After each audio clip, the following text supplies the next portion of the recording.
Welcome to another episode of Top Lines and Tails, the nation's favourite livestock podcast. And I'll put out a slight apology for my absence over the last couple of months there in the sporadic way that a few podcasts have been launched there, because I have been very busy with 3 books being launched and recording podcasts for other places as well. So I've been rather busy, but I'm back now, and we have a few great guests recently recorded there to keep the Top Lines and Tails audience entertained. And as always, we'd like to thank our sponsors, Harbro, for their continued support with Top Lines and Tails, and don't forget that Harbro are suppliers and manufacturers of high quality nutrition and nutritional advice. Well, this week on Top Lines and Tails, we're talking to Wendy and Ben Mayne. They're all the way from Australia, and so welcome to Top Lines and Tails, the pair of you. Thank you, and good day to you. We're very honoured on your podcast, Andy. No, well, that's great to have you on there. And of course, you are with Texas Angus herd, or you're the owners and proprietors of, and that herd's been going, I believe, for a long time now. So tell us a little bit more about how the Texas herd got started there in Australia, where you are, and why Texas? Why Texas? The Scottish Australian company imported 22 heifers and 1 bull back in 1936. At Texas Station, Texas, Queensland, and it went for quite a while. And in 1953, the Scottish Australian company dispersed and sold Texas Station and whatever. And my father and his grandfather, bought a large share of the cows, and we were on the neighbouring place called Gibraltar. And so yeah, we kept those lines there when we're at, and we called it Gibraltar Angus, even though it was right beside Texas Station.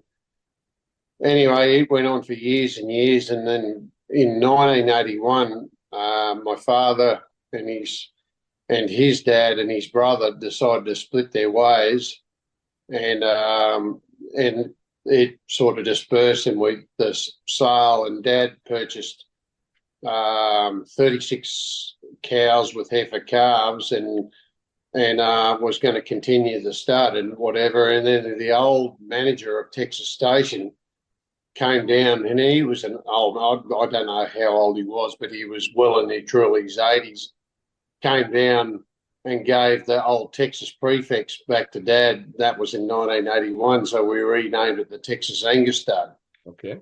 Anyway, we've got between 900 and 1,000 cows now, and every single animal on this place relates back to that 22 heifers and 1 bull that came from Scotland.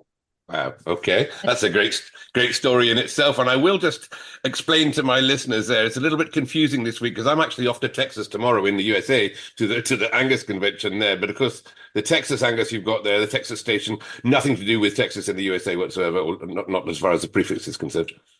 No, well, Texas was named because someone came out from Texas in America and looked at the region where Texas is, and looked at it and said it reminded him of a certain part of Texas, and that's how Texas was formed. Okay, there we go. That clears that one up there for the listeners. And I'm right in thinking you're not in Queensland. That was in Queensland, right? But you're in New South Wales now. Is that right? Just tell us roughly where you are. We're about 130 k's southwest of where Texas is, at a place called Warrialda. Okay. Unfortunately, south of the border, because I'm born and bred Queenslander. Wendy's a New South Wales, so it's always good for state of origin. Okay, but a rivalry there is always good. And what sort of land would you have? I mean, again, it's not a place I'm familiar. What sort of land, what sort of climate do you get there on the station? I would call it rolling hills. So we're sort of, about an hour south of the border of Queensland, and Warrialda is where we are now, and it's known for having quite extreme weather, isn't it, Ben? So yeah. Very cold winters. We can get into minus.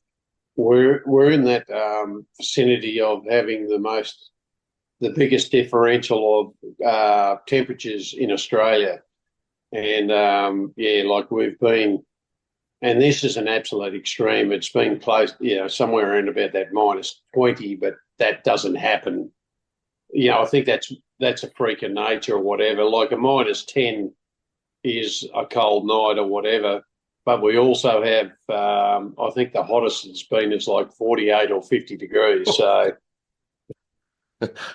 I can hear my listeners coughing at that one as well. I live in southwest France and we get 40 and it starts to stifle me. So that is an extreme difference. And do your animals come in? We'll talk about your cows and your herd in a second, but do your animals come in the winter? Have you got inside and frozen water to deal with, or are they all just living out?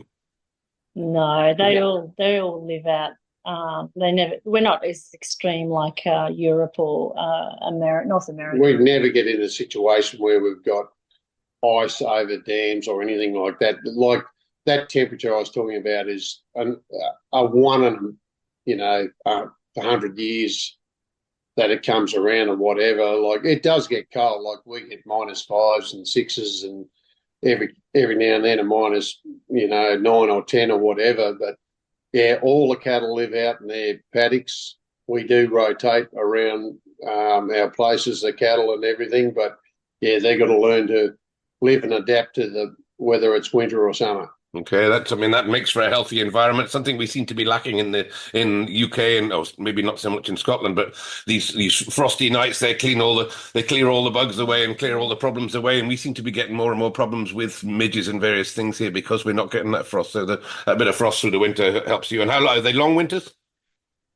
No, not compared to probably Not compared to England, and we the last few years it's been a very cold winters but short, but then it usually goes into really the spring. There's sort of the last few years has never really been a spring. It's got like into 40s straight away. Yeah, 40 we go from one extreme to the other. But this year it's been a really lovely spring. It's the first time we've had the best spring season we've had since. I mean, I've been here for 24 years and I've never seen it like this. Well, it's the best since we bought here in '98. Okay, and you've had a couple of droughts there. I think 2017 was a drought, or 19, maybe both of those years were severe droughts. It was incredible. Like coming into 19, you would have thought we were in the middle of the Sahara Desert. We had sand dunes blowing across the bitumen road, and they had to get graders out to. We had 4 inches for the year, wasn't it? 96 mils for the year. Yeah, that's all we had for the year. It's terrible. And how does it? Well, I'd say we'll talk about the Angus, which is our primary reason for being on here, but it's nice to talk about the weather. And how do the cattle cope with that? I know there's a lot of Brahman being bred into animals in Australia and other parts there to try and cope with that dry heat. But you're obviously pure Angus. Have your Angus adapted to that, or is it just they're just going to take it when it comes? I definitely think the Angus, I mean, where they're born and bred is a big indicator of how they will cope with these challenging environments. And I mean, with where we sell a lot of the bulls is into Queensland in that northern heat, and Western Queensland. So the cattle here are treated like a commercial enterprise, and the Angus do very well. They're very good at grazing. They go up and down these hills. We've got a couple of places very rocky, and they cope with that quite easily. So, the Angus breed has done very well in Australia. Expanding rapidly too, where they're going. It's, that particularly with the demand for quality beef now and profitability of cattle, like the Angus breed is expanding not only in the north, it's expanding out into the west, into the desert country, and it's it's quite interesting, the profitability of cattle, where the Angus breed's going to go. Okay, and you talk about expanding, something you've done yourselves. I was just having a look at your website. I think you had a bull sale. I went back to 2009. I don't know, when did you start with? I think there were 79 bulls in that sale. So you've expanded fairly rapidly since then, I think. I think back in when was it? When you first came across, how many? Yeah, and in 99, I think we had something like 32 bulls in the sale, and that's when when Dad went out on his own, and we only had about 100 odd cows or whatever, and ever since then we've just built on and got it up to where it is today. And we've used a lot of ET and IVF and embryo transfer. We've invested heavily into breeding technologies to to replicate the genetics that we believe that will survive and thrive in these harsher environments that in Australia can throw at the Angus, and still, maintain that fertile maternal traits and productive traits that the Angus is so well known for. Yeah. We're just trying to incorporate that with all the carcass attributes as well. Sure, and all the figures that you can get, more and more of them all the time. And if I just explain to our listener that I think there's $2 Australian to the UK pound, I'm not quite sure where that fits with the euro or the dollar. I've got that your sale averaged in 2009, you averaged 5,000. By the time you've got to September 21, you averaged something like 17,000 for 300 lots. That's mind blowing. Well, I think not three. Back in 2022, we sold 202. No, 220. 220. Well, 212. Oh, gee, I can't remember. But they averaged 28,000. Right. And this year we sold 272 bulls. So we've actually, after 2022, it was, that was a very, very high average. And for everywhere, though. For everywhere. Everyone had that big jump in averages, and we just had to, our clientele is very much a family operations, and, we wanted to still keep those to be able to keep coming back to us. So we kept putting more numbers in. So we have expanded rapidly. Mm-hmm. Yes. And it was only 3 of us working here at one stage. So we've got 4 now, but that's it. We're very, very small staff. Well, small staff and a lot of numbers. You said over 900 cows. You're running there as well with 4 staff. That's another incredible feat to keep on top of. But I suppose that comes in with you having the animals outside and minimal input.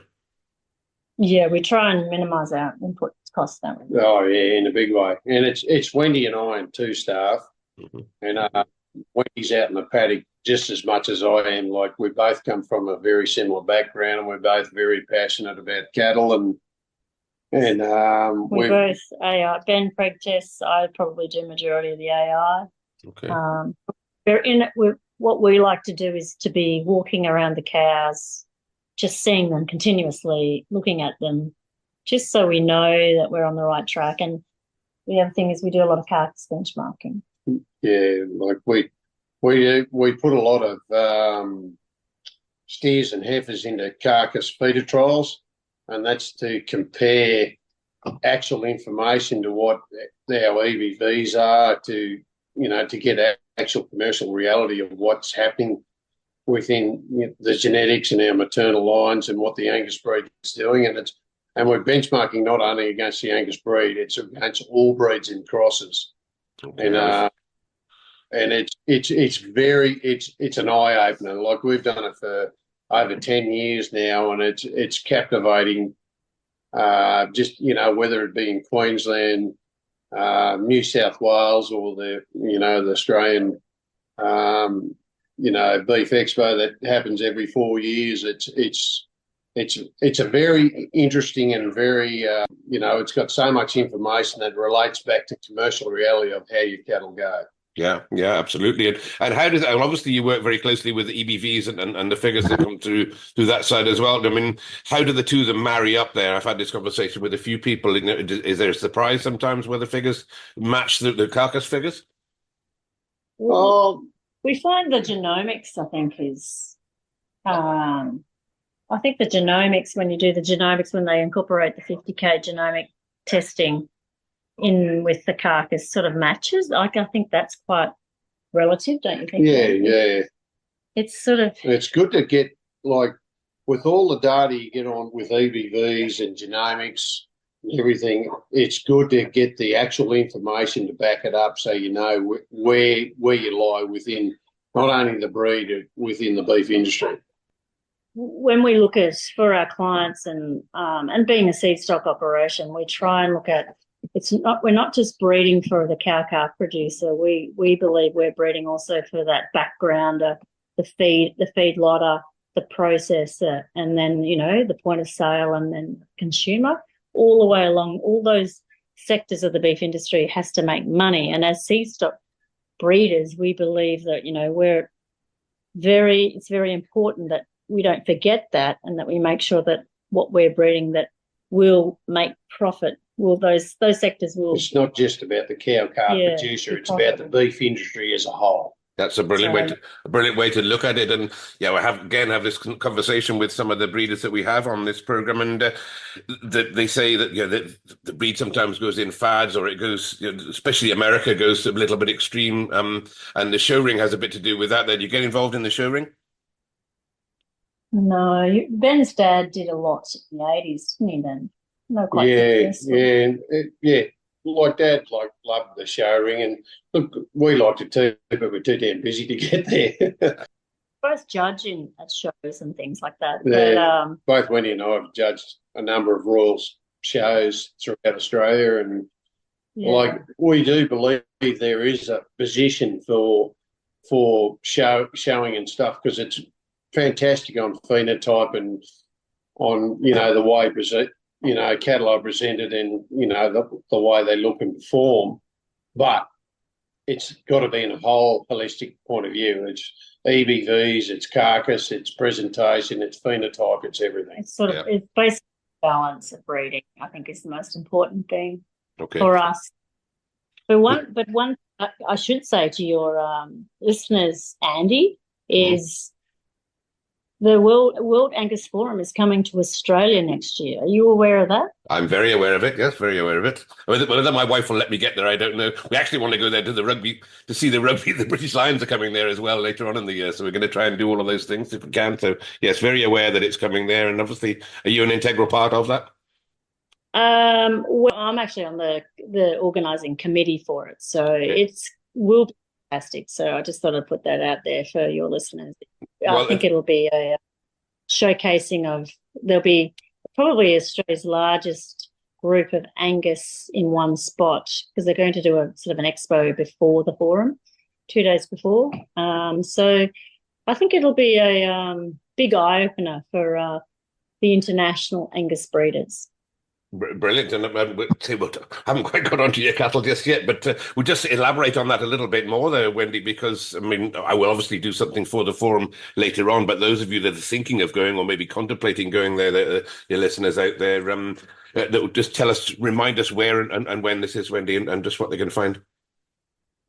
Early May, and they're going to have a pre-tour, which will go around to a few studs, but then to some really beautiful, like some thoroughbred racing stallions. They'll see they've mixed it up a fair bit, so it's not all about cattle. And then it's sort of basically they drive up through sort of central New South Wales and then sort of up into Tamworth. And at Tamworth, which is sort of northern, which is not far from us, they're having this expo, and where it'll be for 2 days, and they'll have a camp draft. It'll be all very Australian, and a youth program.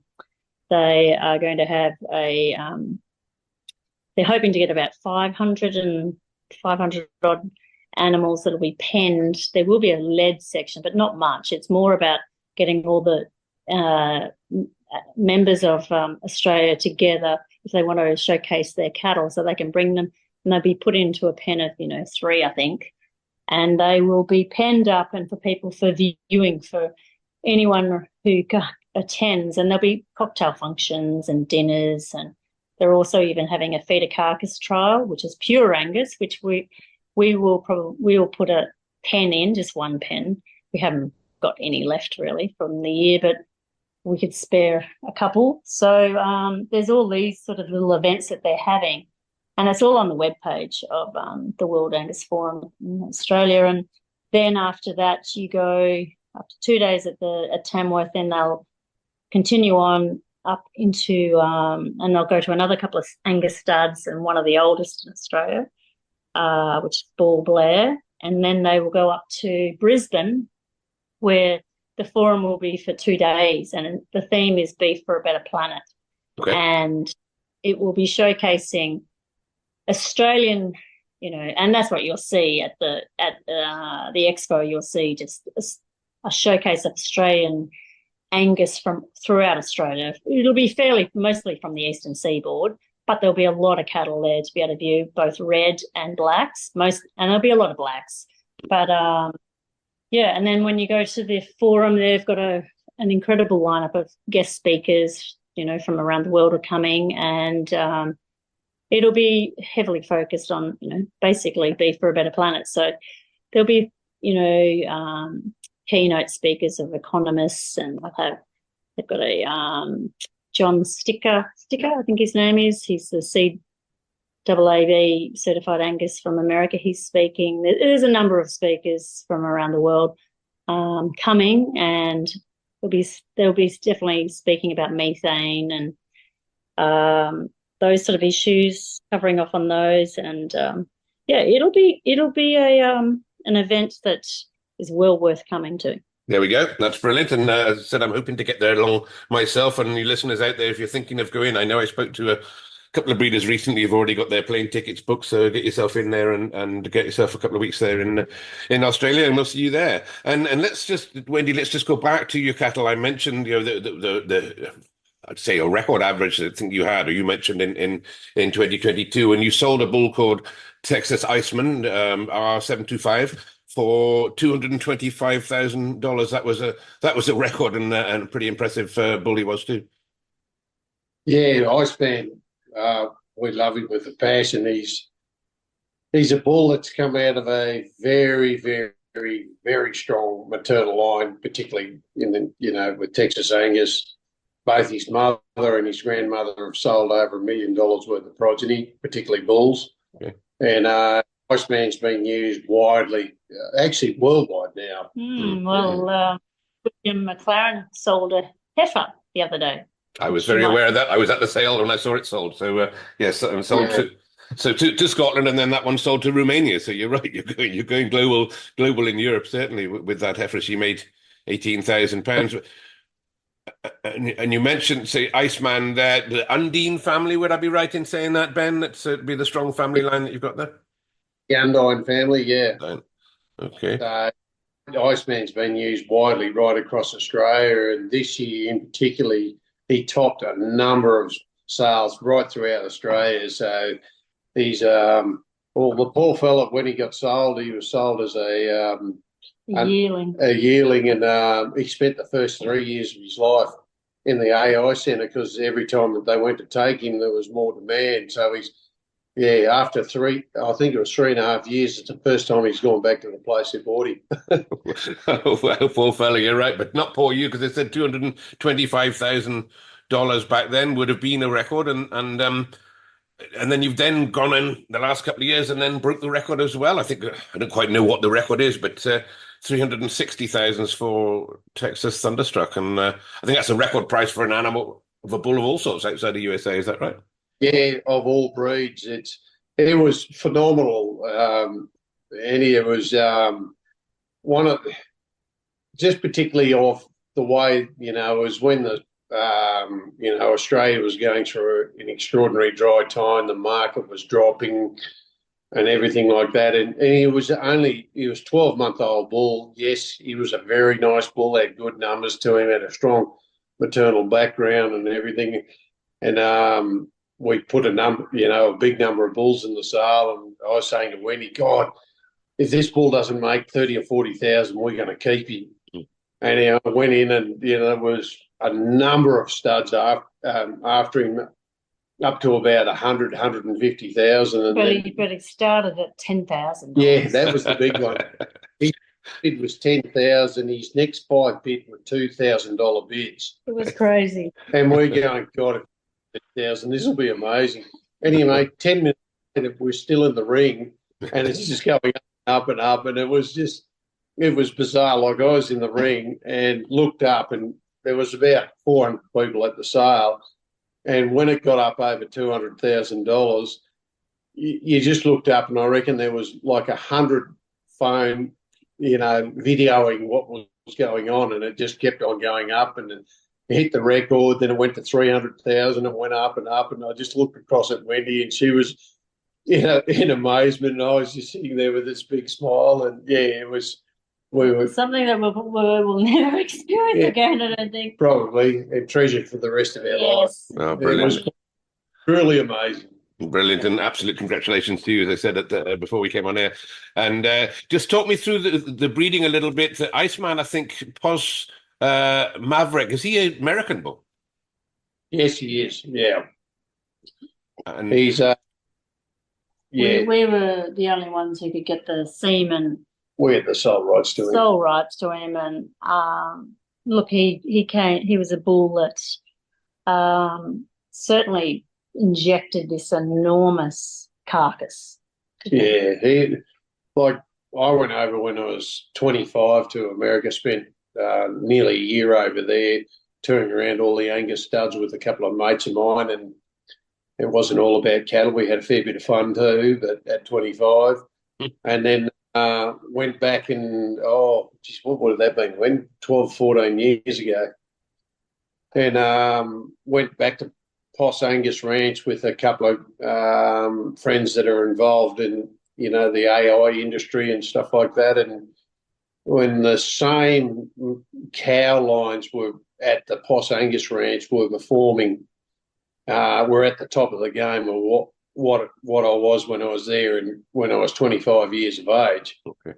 And I'd love to say I'm only 26, but I'm not. Anyway, Maverick came along and Danny rang up and told us all about it, and we got the sole rights to him, and it was and he was a beautiful connection with our cows because we got those bigger, longer sort of cows that could cater for a bull that was a big, deep, thick, heavy set sort of bull, and it was a beautiful combination for us, and it's worked very well over the last 6 or 7 years. And now we're finally getting sons where we we cut some of the sons as steers and put them in through a carcass trial this year, and that was the first time we'd actually ever put some of those bloodlines through, and the performance in those on the carcass was unbelievable. Okay. Like that just went through the roof with the profitability and yield and marbling, and particularly the steers we put in were very, very young compared to what the rest of the competition. So we just didn't think they were going to perform and do what they did. And then, the performance, they went very well. And then it came into the carcass side of things and they just kicked goals. And it was really, really pleasing to see how consistent, no matter which maternal line we put it on, over that, in these carcass trials, it was just very consistent in how they performed. Okay. And was the bull used widely in America as well, or did you buy the worldwide semen rights from him? Oh, no, he's been used widely in America, Maverick. And then we used a son. So we didn't get a lot of semen. There wasn't a lot that came out because it was so after in America. So we sold to a Canadian stud. So then we used a son of his, which was called Pos Rawhide, and he was the father of Texas Thunderstruck. Let's get this right. Rawhide was a son of Maverick, and he was the one that was the sire of Thunderstruck. So quite similar breeding. And I think you've used semen from both of these bulls back in your own herd as well. I mean, how close are you breeding on that? Oh, we're doing a lot of breeding with it. Like we've got a number of sons of both those bulls that we've used back into the herd. And I think, one of the special mentions we should really point out to listeners, Andy, is that this Texas herd has never, even back to when Texas, when the Scottish Australian Company owned it, never introduced another female line. So never did Ben's grandfather nor did his father buy in Angus other female lines. So they're all connected. So they're quite tight. So that's why we do go out and source bulls, whether it's in Australia or internationally. Try and bring different genetics in because we've got a very strong maternal line that that goes back to 7, 8, 9, 10 different maternal lines that we continually cross over all the time. And the way we get different genetics in is through the sire lines, and we cross those sire lines back and forth. And where I'm probably coming at there is the consistency, whether of the bulls we produce or what they're doing in these carcass competitions, that's what these strong maternal lines do. And that's when both Wendy and I are huge believers in these maternal lines of what sets you up.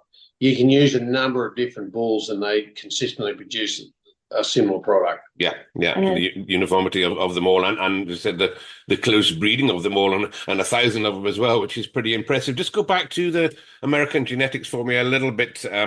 I know from a British point of view, the American genetics are viewed as the American cattle, should I say, are viewed as quite different to the animals we have here in Angus we have here in Scotland. Now, would the American cattle generally conform similarly to what's there in Australia or and amongst your own herd, or are we buying something bigger or smaller?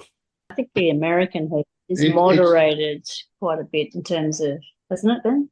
Probably the biggest thing with American herd is the number. It is so big compared to whether it be England, Scotland, or Australia. Like their genetic base is massive. And yes, there is cattle that you won't use, but there is a number of cattle that are really, really good. And it's just a matter of getting over there, finding out where they are and sourcing them. And that's where we've used a number of American bulls over the last 20 odd years that have cemented the way we've bred for, a number of years before we find the next one. And there's plenty of good bulls in Australia. It's just that the genetic base here in Australia is nowhere near as big as America. But in saying that, in the last couple of years, we've bought a lot of Australian bulls because Wendy and I do believe the genetic base in Australia is getting very, very strong. Yeah, I think it's nearly as good as America. Yeah, it's just not as big. Yeah. And let's just move on. You mentioned the carcass competition. Is that the paddock to plate? Is it paddock to pallet? Is that the way the competition I'm talking about? Yeah, so there's one called the RNA paddock to pallet, and then there's one called the RAS Beef Challenge, which is the Sydney Royal Beef Challenge, which is New South Wales.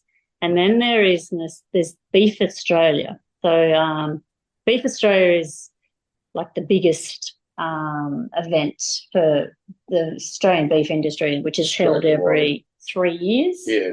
And it's called, we used to call it the ANZ, and it's just purely carcass. And carcasses are put into classes and processed all around Australia. It's the most amazing event. It's probably the biggest and the most prestigious event of the Australian beef industry. And those carcasses are assessed all around Australia, and it's either grass or grain fed. And we've won that once. We won a class which was that was back in 2018.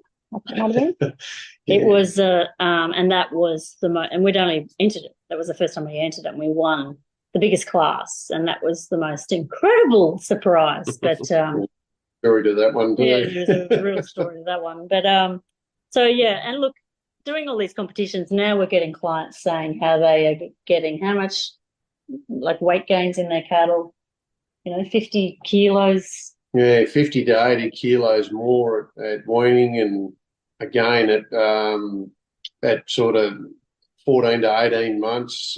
We've got to put it this way.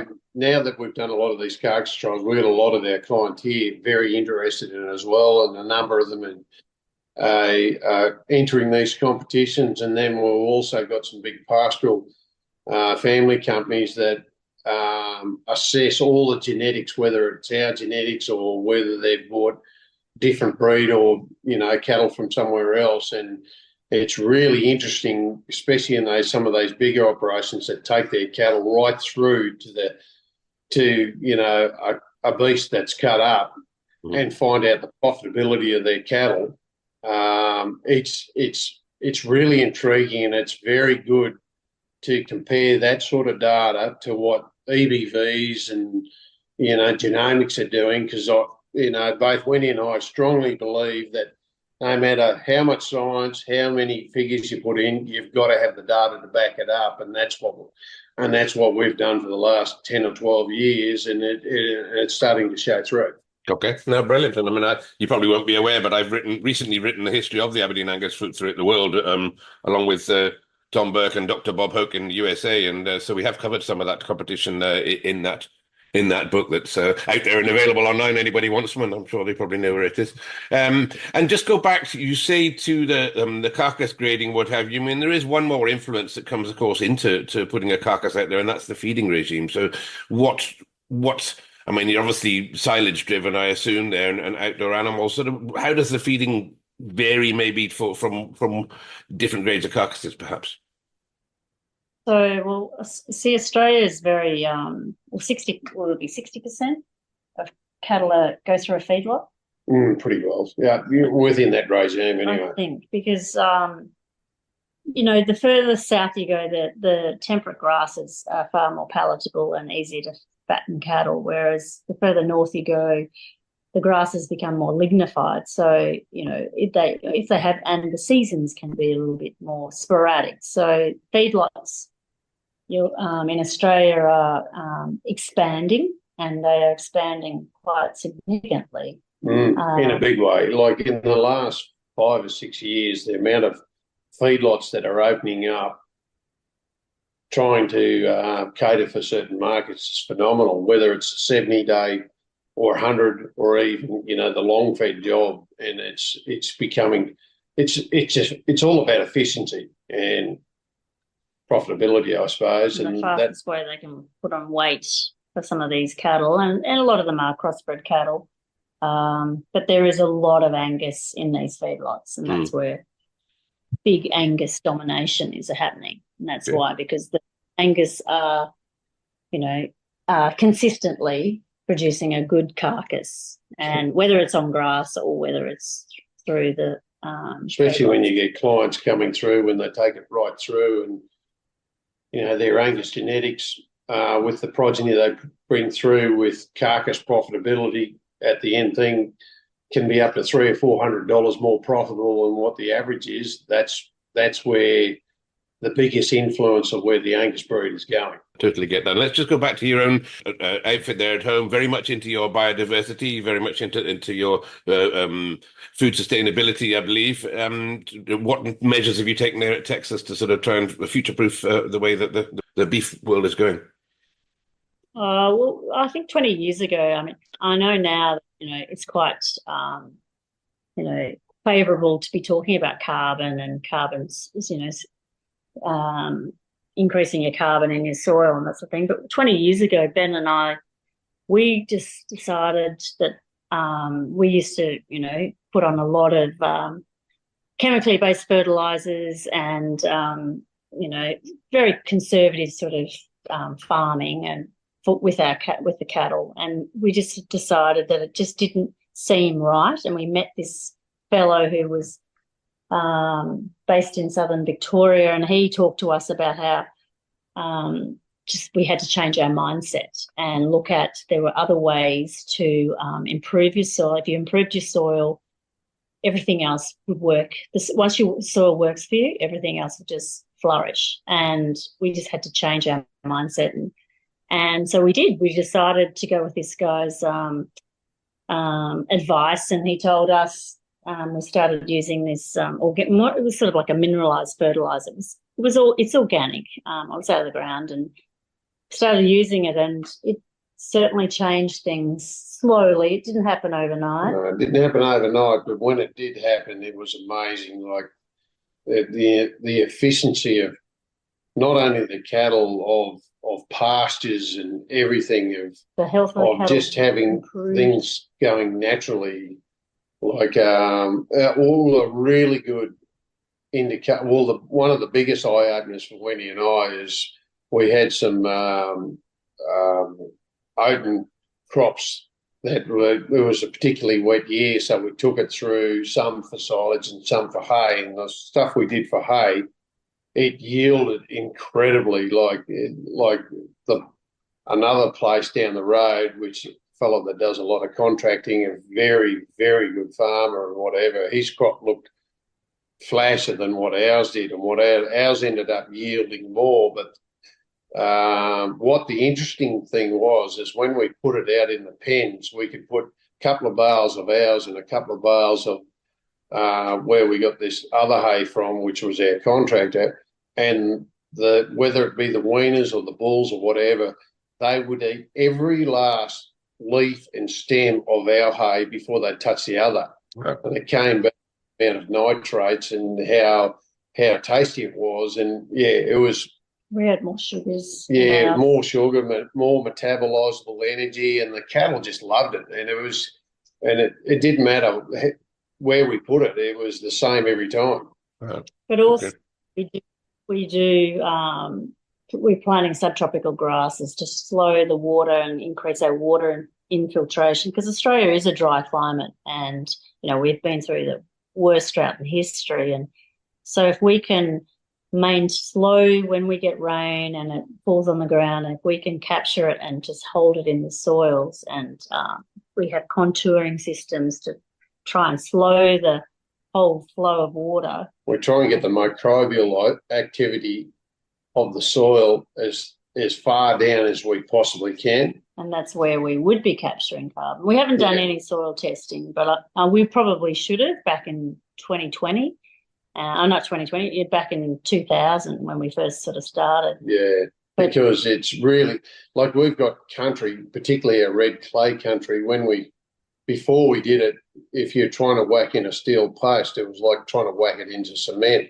And now you go up there and whack a steel post in it, and it just goes in dunk, dunk, dunk, dunk, really easy. And it's because of the microbial activity and the amount of oxygen that's allowed in the soil because of the microbial stuff, and it's amazing. And the cattle response, and I strongly believe it's not only just the genetics, it's the microbial activity and the management we're doing with it that's been able to express the quality and the performance of our cattle.